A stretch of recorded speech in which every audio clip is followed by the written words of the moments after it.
Let's drop in. Take a long inhale and exhale with the sound.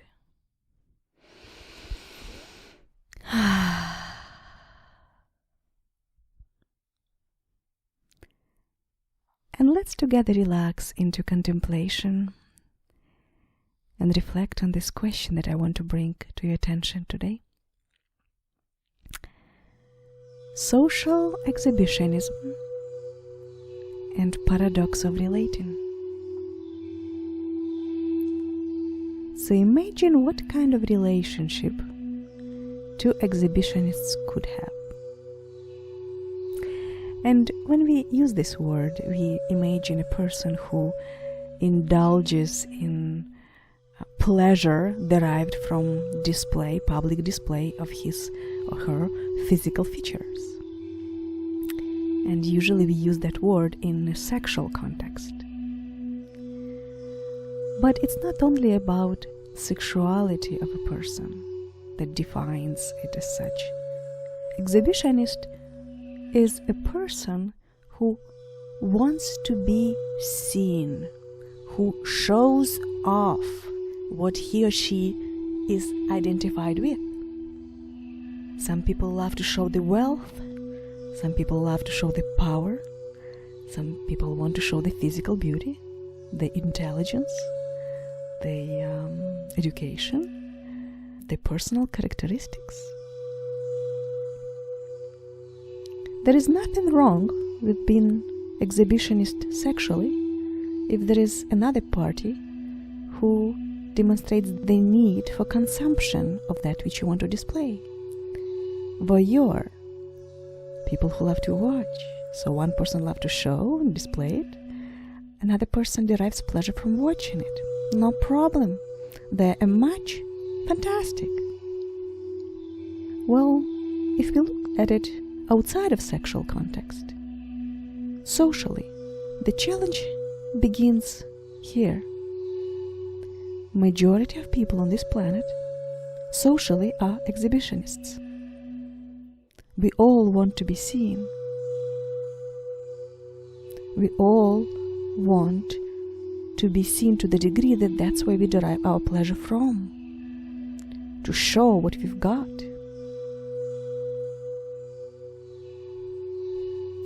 Again, there is nothing wrong with that. There is no problem with that alone. Actually, there is a lot of beauty about it. Imagine what world we would live in if there would be no artists who want to show the art, who want to display the gifts. If there would be no singers who want to share the voice with you and me, beautiful voice.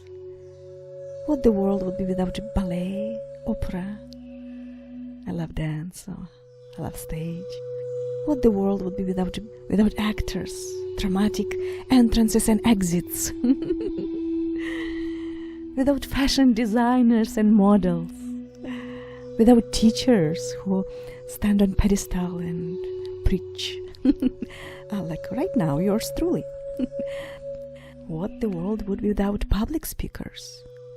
Great entrepreneurs who build something and they published on the cover of Inc. magazine or Fortune magazine. You know, it's all beautiful expressions of the world as it arises in consciousness, of which we all are part. So self-expression is beautiful. It's very beautiful. The challenge starts when we want to be seen so much that our focus is turned entirely onto ourselves. We are so self-centered. Center becomes the self, and which is so strong. We keep looking onto ourselves to make sure that whatever we bring to the world is seen, and then we look for validation. We want to be seen so much. We want our identity to be seen. It's not about the soul, the heart being seen. It's identity. That's where the challenge is. And we show it in so many different ways, and some ways are very destructive ways too. But it's not even matter how we display it, how we share it. That's not the challenge so much, because that would be the matter of judgment. The challenge is in relating to another. Because imagine this, two exhibitionists meet, and each of them want to be seen. It's not to see they come together, it's to be seen, both of them. Here are two people, they can't meet. Their worlds don't meet because each of them wants to be seen, acknowledged, validated. And if desire for validation, desire for being seen is so strong, like in a lot of people, it's just so strong, it's overwhelming. For another person, it can be overwhelming. It feels like there is no way one can satisfy so much desire for validation. And there is no space for another person in relating, whether it's relationship, romantic relationship, or other relationship. It feels like one person occupies entire space.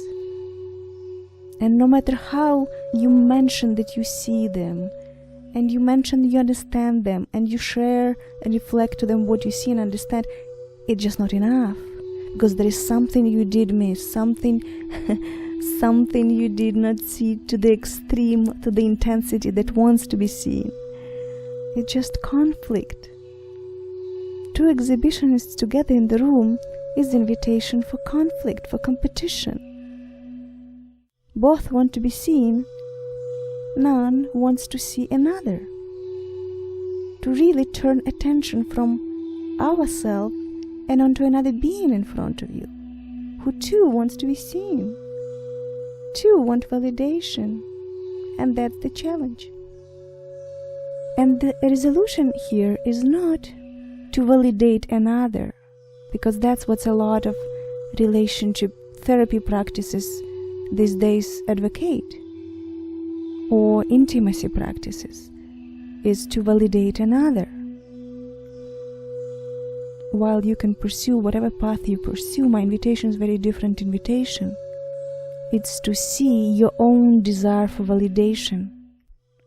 It's to see it for path towards that which is false within you, because your identity, my identity, is not me. Within the identity concept, I am just a thought. I'm thought about the form that this body-mind took in this life. I am not that. I am a sense beyond that. I am that which never became that form. It just manifested it in the consciousness that I am, this form, this thought about it. And the challenge is, if I go out in the world and present it as myself, and then demand from the world to see it as such, and to acknowledge it as such, and then if you don't do it, I punish you with resentment or withdrawal. It's a conflict. It's not a path to the truth. It's a path, valid as any other path, but the question is, does it bring you joy? Does it bring you peace? Does it take you towards freedom? Are you free when your desire for validation is not satisfied?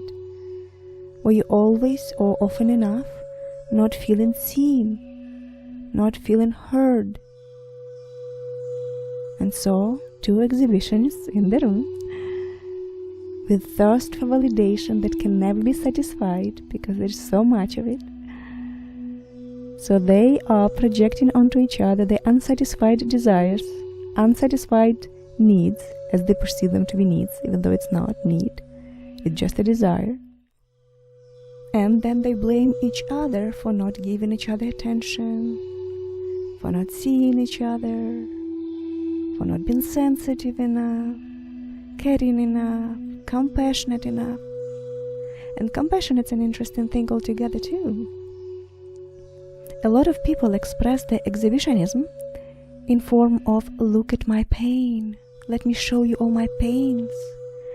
I want you to empathize with me. I want you to commiserate with me, really. That's what it really is. I want you to feel how much pain I feel. This is my identity. And if you attempt to take my pain away, I will resent you, because you're not validating my identity. You're not seeing me. You see the trick? It's such a trick.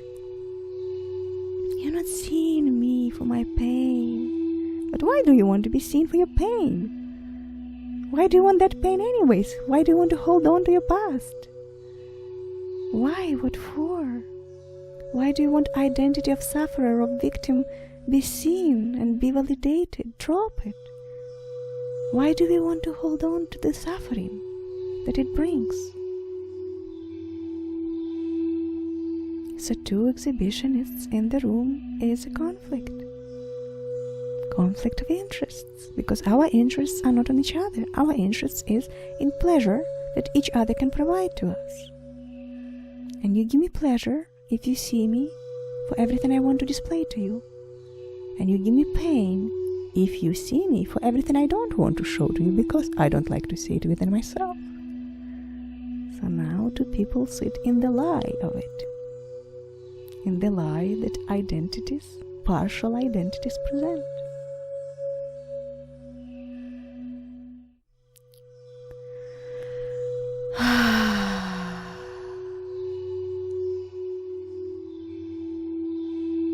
Can you find it within yourself? Does it sound familiar, any of it? And please understand, I don't speak with judgment here. I am exhibitionist. I know that very well. I know that very well. I speak to you now. I want my reality to be seen by you. Yes, of course, there is a higher purpose in delivering the knowledge, but also personality wants to have a role of a teacher. That's the truth of it. Every teacher has it, whether they admit it or not. Everybody who take on the role of teacher or therapist or coach or mentor or advisor or political figure or speaker or you name it. That's our own way of being seen. Besides the noble goals. We don't dismiss the noble goals, but they're noble goals that are addition to the component of identity. And it's not a bad thing. I just want you to understand I can relate to that from here, from over here. You know, in my 20th, I was a beautiful woman, beautiful young woman.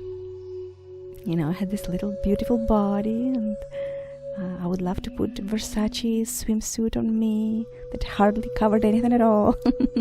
Go on the beach, collect all the looks that I could, you know, show off a little here and there. That's the nature of exhibitionism. That's what beautiful women love to dress well and show off what they've got. And the wealthy man get in a crazy car, gorgeous crazy car, and show off. And you know, it's just, that's what we do. We build identity and then we want it to be seen. And then we lose ourselves in it if we're not conscious. There's no problem with playing with identity, you know. When you see it and you're like, that's what I'm doing now, huh? No problem with that. But when we lost in it, when we lost and we start to impose demand onto the world to see us accordingly to this identity we build, and we start to put so much efforts in exhibiting certain characteristics of our personality while hiding others, that becomes the chase for something that brings nothing but suffering.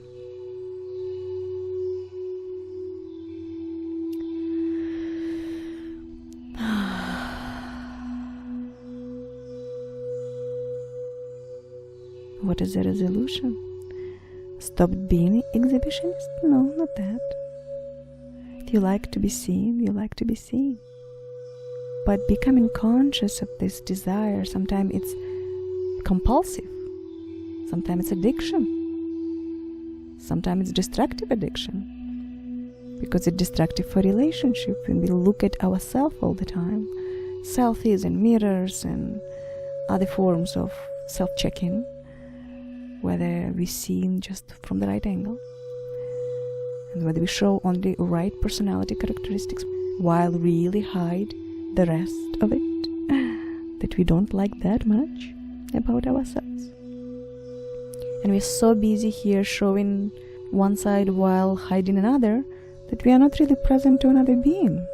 We are not present to another person in front of us who we love or respect or friends with or just listening. We're so busy, so occupied with our persona that we stop listening. We stop witnessing another person and their own world.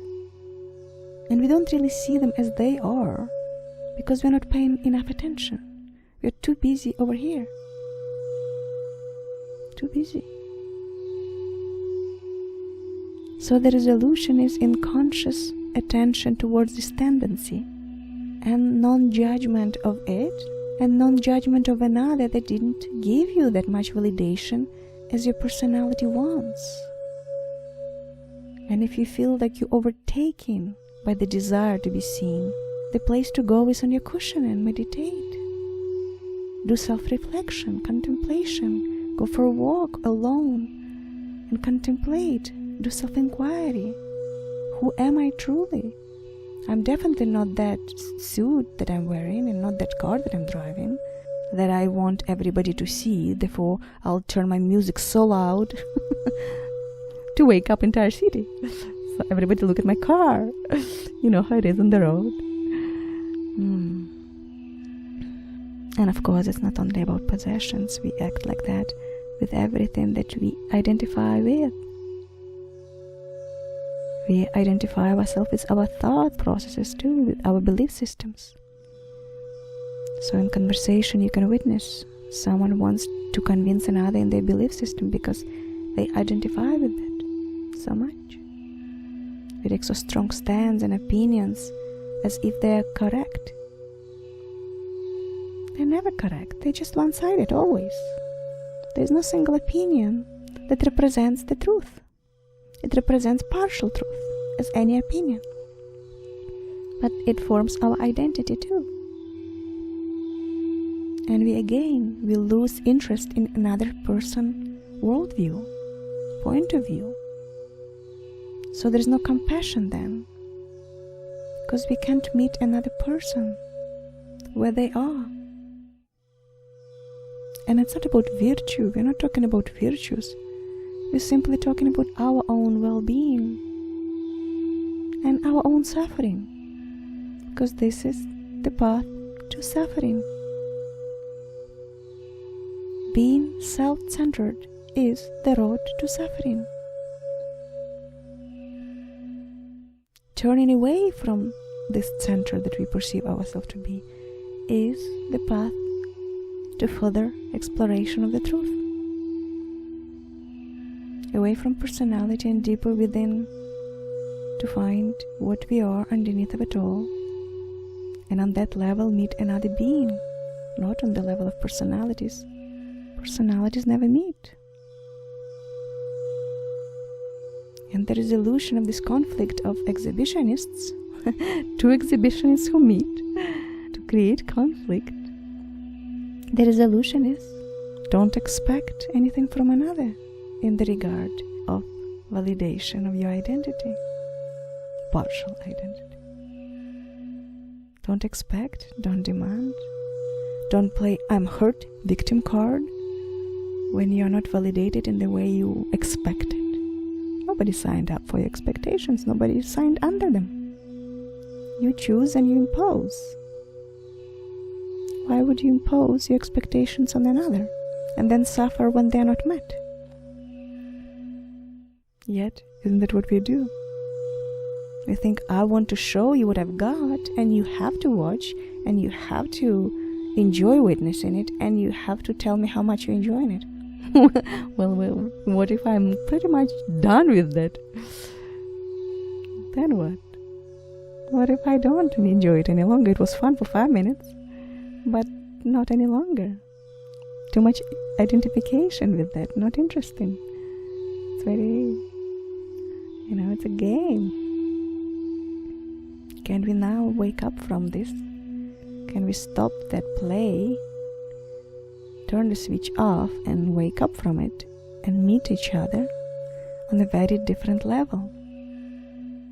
Not any longer as two exhibitionists, not even as human beings, but as beings beyond all our humanness that very often is invitation for conflict when we start comparing, expecting, judging, projecting.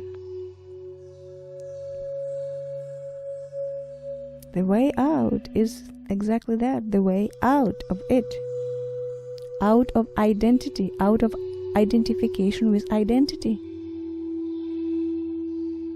Get over yourself is a really good reminder. Get over yourself. Get over your identification with that you call self. That is so beautiful and so intelligent and so talented, and everybody have to see it and acknowledge it, and if they don't, they are stupid, ignorant, whatever else. You know what? They have bad taste. They're not attentive. They're not caring. All that. Our identity gives us more food for judgments, more food for separation from another person, separation from unity, separation from peace and love and freedom. So, where can you find resolution? Where can you find resolution if you exhibit tendencies of exhibitionist?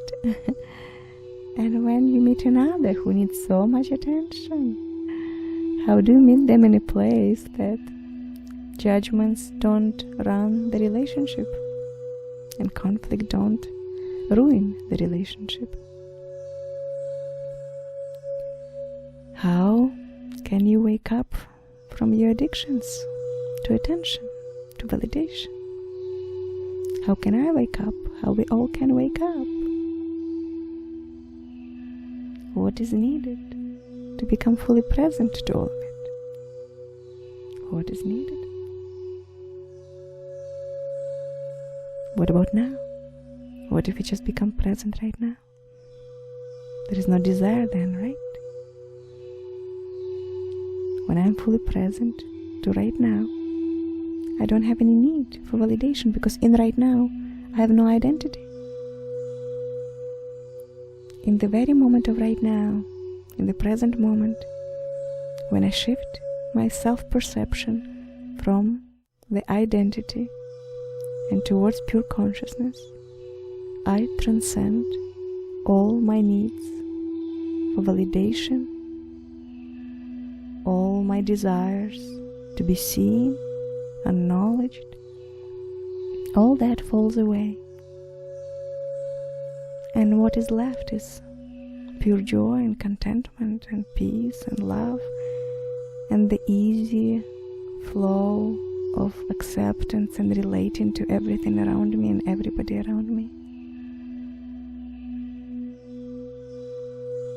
Can we just come to this place every time when our exhibition is running wild, wild and naked, and want everybody to watch that and acknowledge, you know? Can we just become naked in a very different way? Strip down all the identities, become free of it, free.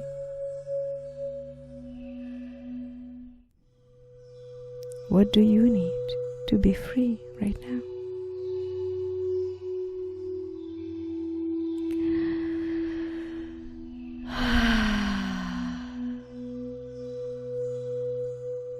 I will leave you with this question. Much love, and till next time.